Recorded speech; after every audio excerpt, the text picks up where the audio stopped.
4094 7100 me dicen, che, no puede ser, lo queremos ver, lo queremos escuchar a Eduardo. Bueno, son estas cosas de la tecnología. Eduardo, ¿cómo te va? Parece como un enviado especial de Croacia, me decían algunos por acá. Sí, Croacia y Ecuador, acá a la vuelta de No, es San que, Martín. viste que en la última semana se dio con algunos dirigentes políticos que están como medio cerrados dónde está el conflicto bélico, ¿no? Ahí, creo, Ishi creo que mandó las ambulancias para otro lado, y me parece que Axel también. Tenían ahí un tema con la geopolítica. Yo tengo la sensación de que no tienen la más pálida idea de nada, porque en realidad lo único que demuestra eso es el carácter paupérrimo de la, digamos, del nivel cultural de la clase política argentina. Realmente no tienen idea de qué están hablando.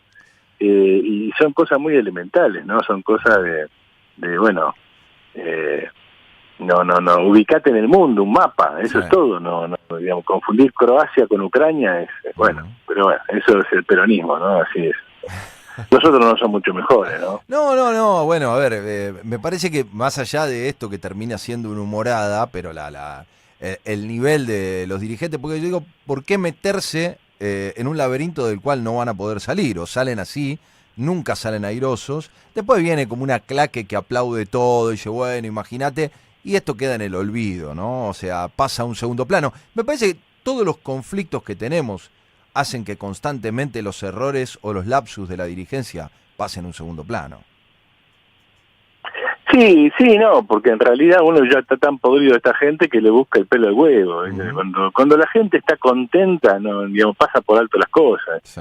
Acordate que Menem era rubio y de ojos celestes. Claro, un hombre hermoso. Esa escena fantástica en la cual el tipo se sube al atril, empieza a leer un discurso y resulta que no era el suyo. Y entonces dice, qué pena, estaba bastante bueno, y lo deja ahí, empieza a correr y todo el mundo lo aplaude. Y bueno, la situación es así porque, digamos, el caos político, la crisis, lleva a que la gente ya se burle de cualquier cosa porque, digamos, no soporta más, digamos.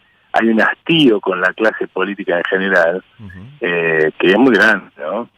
Eduardo, a ver, metiéndonos en el tema, yo me imagino que es muy difícil de desandar. Bueno, la semana pasada no salimos al aire, no tuvimos la columna habitual y se van acumulando muchos temas para hablar, pero definitivamente la irrupción bélica de Rusia en Ucrania, las idas y vueltas del gobierno para definirse dónde está, el ápero Macri transformado en ápero Estados Unidos, como una lógica de salida para un sector del kirchnerismo, el cual se lamenta por las víctimas fatales, pero parece que no puede centrarse en lo que está sucediendo en Ucrania, en la masacre en la que está avanzando Vladimir Putin. Entonces siempre hay como una discusión, sí, pero un día hicieron un bombardeo y un día tal cosa, y esto me parece que se lee en lo perdida también que está la dirigencia, ¿no? Sí, recordemos, por lo menos en mi posición, esta es una guerra entre dos grandes bloques que probablemente den lugar, habría que ver cómo va a terminar esto todavía, ¿no? Pero probablemente el resultado más importante del conflicto no sea la victoria de Rusia o de Ucrania. Probablemente el resultado más importante del conflicto es si el escenario futuro queda dividido en dos o en tres. Es decir, si efectivamente se suelda un bloque Rusia-China, porque a Putin, digamos, lo arrinconan, o sea, ya esa relación era muy fuerte antes, pero en la medida en que le cortan todos los lazos por el lado occidental, naturalmente se recuesta en China. Con lo cual, ese es un bloque que se refuerza, un bloque que, digamos, se refuerza ¿por qué? Porque los dos tienen algo que el otro quiere. Rusia tiene un gran mercado para sus productos, que son básicamente materias primas. O sea, recordemos que Rusia es una economía una economía muy grande, pero no de las más grandes del mundo. Es decir, estamos hablando de una economía del tamaño de Brasil. Lo cual no es moco de pavo, es la economía número 10 o 11 del mundo, por ahí anda, pero no es, de los países centrales. Y la mercancía que Putin tiene para vender es su poder militar. Es decir, mucha gente duda en definir la intervención de Putin como un acto imperialista. Y mucha gente duda, sobre todo en la izquierda argentina, en el kirchnerismo argentino, dudan en definir a Rusia como un país imperialista. Y una de las dudas tiene que ver con que en la definición clásica de imperialismo, un país imperialista es un país que exporta capital y que por esa vía explota obreros de otros países. Sí. Y no sería el caso de Rusia, que es más bien un productor de materias primas. Básicamente petróleo, gas y algunos metales importantes, soja, productos agrarios. Eso a China le viene muy bien, y China vende a Rusia cada vez más otro tipo de productos en una relación que se parece mucho a la Argentina con Inglaterra. Lo que sucede es que la mercancía que Putin tiene para vender y que a China le interesa más es la mercancía de poder militar. Es decir, todo el mundo, y en términos nucleares está a la cabeza del mundo par y paso con Estados Unidos. Y lo que está mostrando esta guerra, y lo que está mostrando algo que pasó en Alemania y que no todo el mundo lo levantó adecuadamente, es esto, es que hemos llegado al momento en el cual la competencia capitalista abandona el mercado formal y entra en el mercado informal. El mercado informal es cuando las relaciones económicas no alcanzan para definir posiciones relativas, es decir, yo no te gano económicamente, estamos ahí medio empardados y la crisis se va a repartir entre todos. Y entonces el resultado es que la competencia pega un salto y pasa a transformarse en un elemento de otro nivel. Es decir, la competencia se transforma en guerra. Es decir, acá lo que ya sabe, es interesante, se llama China 50, es que su gran debilidad a la hora de disputar el poder mundial, que carece de poder militar adecuado. En cambio, Putin tiene eso, no tiene una base económica, pero tiene ese poder económico heredado, ese poder militar heredado de la Unión Soviética. Sí. Y eso, complementado con la economía china, te da un combo muy poderoso. La pregunta es, del otro lado, ¿qué hay? Bueno, mucha gente se confunde cuando habla de la OTAN. Cree que Estados Unidos-Europa es un bloque muy bien soldado. Y no es así. No es así porque la propia Europa no es un bloque bien soldado. Pensemos que la política norteamericana logró arrancar Inglaterra de la Comunidad Económica Europea, del área euro, y por lo tanto estás viendo ahí adentro algo que se extiende en cantidad de miembros, pero lo que no gana calidad. Aún así, Europa es el equivalente económico de cualquiera de los otros dos bloques, es decir, es el equivalente económico toda Europa de Estados Unidos o de China. Lo que Europa no tiene, en un sentido más grave todavía que China, es precisamente poder militar. Y lo que, si vos ves todas las preocupaciones en Europa y el militarismo profundo que se ha desatado en Europa, porque lo ves, digamos, hasta Suiza rompió su neutralidad, sí, Suecia señor. Rompió su neutralidad, Finlandia pide el ingreso a la OTAN, España manda armas en forma directa a Ucrania y se le parte el gobierno al PSOE, porque izquierda, como se llama, Podemos no está de acuerdo con eso. Y algo muy importante que ha pasado acá es la decisión en Alemania de duplicar su presupuesto militar. El presupuesto militar alemán ya es muy amplio, sí. Pero llevarlo al porcentaje del PBI de una economía como Alemania, que se ha anunciado ahora, elevarlo a un porcentaje mucho más grande, significa crear un ejército de tamaño descomunal. Y pensemos que estamos hablando de potencias nucleares, porque al lado está Francia, que es una potencia nuclear, menor, pero es una potencia nuclear. Entonces, aquí hay un proceso por el cual mucha gente, recuerden que Macron había dicho que la OTAN estaba herida de muerte, que no servía para nada, mucha gente cree que la OTAN es Estados Unidos.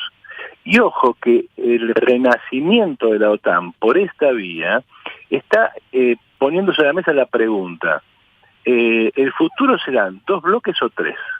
Y ese tercer bloque es, Europa se dio cuenta que, como muchos analistas lo dicen ahora, yo le sugiero a los oyentes que se peguen una miradita por Le Monde, por el Corriere de la Sera, por por La Vanguardia o El País, o cualquiera de esos diarios europeos de gran tirada, y van a ver la enorme propaganda militarista que hay, y la enorme pretensión de que Europa se transforme efectivamente en un poder. Hasta ahora la posición de Europa era cómoda, no hacía gastos militares, sí, y era protegida por. Claro. Ahora ese protegida por te lleva a, lugares y consecuencias que tal vez no son las que vos querés. Ahora, esa decisión de que Europa se transforme en un bloque separado de esa relación hipotética de defensa que hacía los Estados Unidos sin Inglaterra, ¿tiene cohesión? ¿Tiene lógica, digamos, con una Inglaterra que salió un poco del vínculo europeo? ¿O pretende salir? Sí, con Inglaterra sería el primer poder del mundo. Sin Inglaterra tiene para pelear tranquilamente. Ajá. El problema de Putin es que ve que en ese escenario mundial Rusia no entra. Claro. ¿Por qué Rusia no entra? Porque no tiene una economía para sostenerse en ese escenario mundial. Uh-huh. ¿Por qué Rusia aparece como tan beligerante? Porque para Putin el poder militar es el vehículo por el cual entrar en esa discusión. Por eso interviene en Siria y por eso se niega a aceptar que le muerdan las fronteras. Claro. Y esto va más allá de si tiene razón o no en el conflicto ucraniano. No, acá estamos viendo objetivamente intereses generales. La posición de Rusia es muy interesante porque hasta cierto punto es una especie de bonapartismo internacional. Es decir, Rusia juega Europa-China. Vos fíjate que la relación con Alemania era muy intensa. Claro. Hasta tal punto que los alemanes habían decidido algo que en términos geopolíticos significa una audacia muy notable y que la están pagando ahora. A saber, decidir que el 30% de sus fuentes energéticas vienen de Rusia. ¿Sí? Vos no decidís eso, semejante cosa, si no tenés algún plan de integración. Uh-huh. ¿Cuál es el problema para Europa? Que no puede integrar a Putin, porque Putin es un personaje que va a entrar a Europa en una posición, digamos, si no dominante, por ahí nomás. Claro.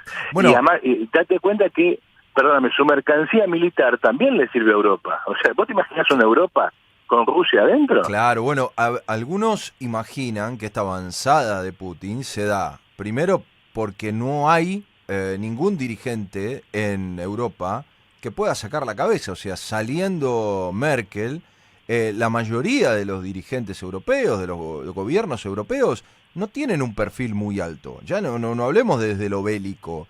No hay referencia, digo, Johnson se corre del eje con Europa, pero también está absolutamente desvirtuado en Inglaterra. No es una persona que atraiga, no lo es Macron, ¿sí? Merkel era esa referencia. Para Putin podría ser imponerse en esa lógica y ser, digamos, la cara visible de ese bloque que decís vos, que ahí sí sería tremendo desde el punto de vista militar. Sí, pero fíjate y que económico. Hay una segunda línea de sí, claro. Acá hay una segunda línea de negociación que en general no se está viendo. Uh-huh. Uno de los problemas que estamos viendo, y bueno, todo el mundo, digamos, el que me conoce sabe que yo estoy en contra de la invasión, que declaro que Rusia es un país imperialista, sí, y que acá no tiene nada que ver ni el socialismo, ni el nacionalismo, y que el invasor es Rusia, y que acá el que se tiene que ir de Ucrania es Rusia. Uh-huh. ¿Sí? Después podemos discutir cómo se va, sí, después podemos discutir un montón de cosas, y tampoco me niego, porque la verdad, a discutir los problemas del lado ucraniano, porque hemos llegado a que la propaganda otanista sí, victimice a alguien que no es víctima. Uh-huh. Es decir, en Ucrania se han hecho cosas execrables que justifican el discurso ruso. Uh-huh. Una cosa es justificar el discurso, otra cosa es justificar la invasión. Exacto. Y además hay otra cuestión. A ver, Ucrania, vos sos Uruguay, no me jodas, vos no te podés hacer el guapo con Brasil o con la Argentina. Uh-huh. Entonces, puede parecer que los hermanos Klitschko que se quedan ahí a defender Kiev, o como se llama, o el presidente ucraniano, sí, son muy valientes porque hacen frente al tanque ruso, pero han tomado una decisión política disparatada, uh-huh, disparatada, y se han dejado arrastrar a la guerra por la OTAN, y ahí sí por Estados Unidos. Uh-huh. Porque una de las cosas que está razonando es si esto le conviene a Europa o le conviene a Estados Unidos, si esta guerra le conviene a Europa o a Estados Unidos. Uh-huh. Hay mucho del bloque europeo está viendo que esto no le conviene a Europa, le conviene en todo caso a Estados Unidos. Y entonces esta gente se va a una guerra contra un poder que no puede igualar de ninguna manera, y se va en nombre de ¿qué? En nombre de Galtieri, porque, a ver, ¿cuál es la idea de los dirigentes ucranianos? La OTAN nos va a defender. Y la OTAN que dice, no, yo no puedo entrar. Lógico, porque en la lógica militar hay algo que se tiene que entender. Dos potencias nucleares no pueden enfrentarse nunca. Eso no ha sucedido nunca. Nunca hubo un enfrentamiento entre Rusia y Estados Unidos directo. Claro. Siempre fue indirecto. Exacto. Y fue el quiebre de esa Guerra Fría, fue el final, cuando notaron que eso no podía darse. Lógico, pero además, entonces, ¿vos qué esperabas eso? Es como Galtieri que esperaba que Inglaterra fuera traicionada por Estados Unidos para ayudarnos a nosotros. Es un disparate. Entonces, la dirigencia ucraniana ha cometido errores criminales, errores realmente criminales. ¿Y todo por qué? Bueno, porque Ucrania no es el país, digamos, del campo de la libertad. No, eso, insisto, no excluye el hecho de que los rusos se tienen que rajar de ahí, que la invasión está mal, ¿sí? Y que no podemos permitir ese tipo de cosas porque es un acto imperialista. Ahora, en ese terreno se está jugando el futuro de Europa y se está jugando el futuro de los bloques. Obviamente, ¿a China le conviene esto? A China le conviene que sus enemigos estén en problemas. Claro, obvio. Claro. ¿Entendés? Ahora, ¿China va a entrar en guerra a favor de Rusia? Ni por casualidad. Guarda que si Rusia espera eso. A ver, buena parte de la economía norteamericana está en China. Buena parte del mercado norteamericano chino está en Estados Unidos. Esa gente no se va a pelear.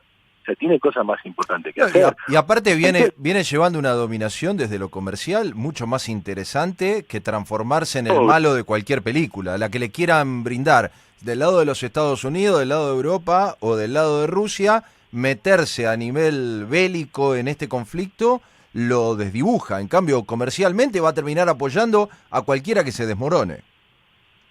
No solamente eso, sino que eso te traslada al escenario argentino. Claro. Que es paradójicamente muy parecido al escenario ucraniano. Una fracción, la que podríamos llamar la fracción Yanukovych, el oligarca ucraniano que es prorruso, que sería acá el kirchnerismo, Cristina, que cree que efectivamente digamos, hay un bloque ruso-chino que digamos le va a dar una solución. Y eso es absurdo. Vos viste cómo actuó China en relación a Argentina en las últimas negociaciones. ¿Querés plata? No hay problema, arregla con el fondo. Sí. Pero le dicen, no, mira, olvídate del fondo, ahora olvídate de los dólares, esto se va a manejar con moneda china. No, ni por casualidad, anda y arregla con el fondo. Y la idea de que Rusia puede reemplazar a Estados Unidos en un bloque en el cual la Argentina tenga algún lugar es un disparate. Entonces, esa apuesta es un disparate. La otra apuesta pasa lo mismo que en Ucrania. ¿Cuál es el problema de Ucrania? Ucrania es un país partido en dos, no solamente por la cuestión, digamos, ruso-ucraniana. O sea que la parte sudeste de Ucrania es casi masivamente rusa en el habla y en la costumbre y un montón de cosas. El resto es, digamos, más ucraniano, zona que estuvo en poder de Polonia, etcétera, etcétera. Ahora, todo el noroeste enfila hacia la Unión Europea. El resto pierde con eso. Ahora, la política que enfila hacia la Unión Europea te exige la disciplina del euro, es decir, anda al euro. Y eso significa hambre. Por lo tanto, no hay estabilidad. O sea, Macri pierde siempre, pero cuando asume Cristina, Macri vuelve a ganar. Claro. Y cuando Macri gana, Cristina está allí. ¿Por qué? Porque hay un empate, un pantano, en el cual no hay una solución para Ucrania en ninguno de los dos bloques, como no lo hay en la Argentina. O sea, cualquier política pro-yanqui, pro-europea, etcétera, etcétera, y se llega por delante el hecho de que la Argentina no está en condiciones económicas de entrar en ese bloque. No le da el cuero. Y por lo tanto los mecanismos de ajuste son bestiales. Ahora, recostarse para el otro lado no te da nada tampoco. O sea, no vas a mantener un país criando chanchos. Ese impasse es muy interesante y ayuda a entender los alineamientos políticos. Bueno, fíjate que en una dirigencia con Santiago Cafiero a la cabeza, pero uno podría ver a varios referentes del kirchnerismo, yo creo que lo mejor que plantearon fue el comunicado inicial leído por Gabriela Cerruti, planteando esto: fuera Rusia, no estamos a favor de ningún avance bélico. Después se desdibujaron completamente, fueron para un lado y para el otro, veían que no era permeable el discurso y terminó de alguna manera Alberto Fernández en la apertura de las sesiones ordinarias cambiando la apertura hacia Rusia para decir: hola China, bienvenidos, ahora vamos con ustedes. Digo, parece como una lógica... No tiene idea dónde van. Exactamente, entonces me meto en eso porque me parece que vale la pena para dejarlo con algunos puntos suspensivos para la próxima columna, y es: la Argentina no resuelve ni con la lógica del kirchnerismo ni con la lógica del macrismo. La Argentina no resuelve ni abrazándose a Estados Unidos ni abrazándose a un bloque prorruso chino, porque en definitiva la Argentina no sabe a dónde va. Y ahí me parece que encuadra claramente lo que venimos hablando, ¿no? No hay en la dirigencia política un norte, no hay hacia dónde convocar a la sociedad. Bueno, mira, es interesante. Ayer le hicieron un reportaje a Pañi en La Nación, sí. En el programa Hablemos de Otra Cosa, que hace esas entrevistas largas, que son interesantes a veces según el personaje, ¿no? Y ahí Pañi señaló algo que a mí me parece interesante, no sacó la conclusión que se deriva de eso, A ver. y que tiene que ver con esto que estamos hablando. Pañi señaló que Larreta quiere ganar las elecciones como si fuera un intendente, es decir, municipalizándolo. Sí.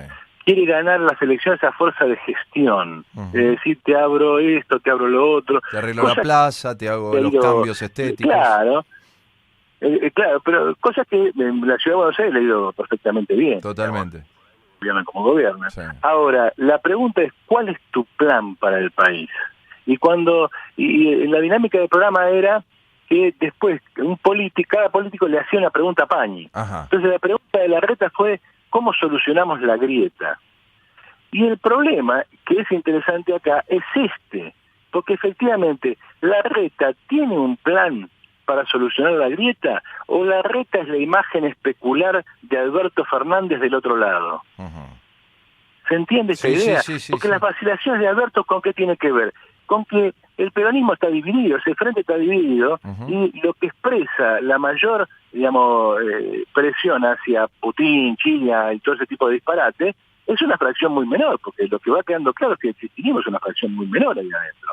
Ahora, Alberto no hace nada, queda empantanado en esa situación. La pregunta: un hipotético gobierno de Larreta, yendo a saltar la grieta, ¿no se encuentra exactamente en el mismo problema, nada más que al revés?